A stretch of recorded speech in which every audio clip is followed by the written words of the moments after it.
మరి అలాంటప్పుడు ఇంక ప్రజలు దాంట్లో చెప్పాల్సిన పనే ఉంది. ఆయన 80-90% ప్రజలు ఆనందంగా ఉండాలని అన్న టైంలో 23 సీట్లు ఇచ్చారు ప్రజలు.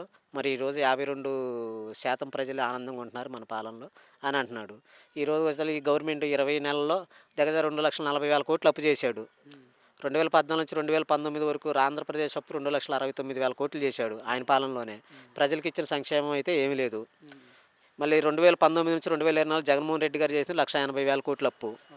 ప్రజలకి ఇంత డీబీటీ ద్వారా ఇచ్చాడు. సంక్షేమ పథకాలు, సచివాలయాలు, ఆర్బీకే కేంద్రాలు, హెల్త్ క్లినిక్లు, పోర్టులు, షిప్పింగ్, ఫిషింగ్ హార్బర్లు ఇవన్నీ కట్టుకుంటా 1,80,000 కోట్లు అప్పు చేశాడు.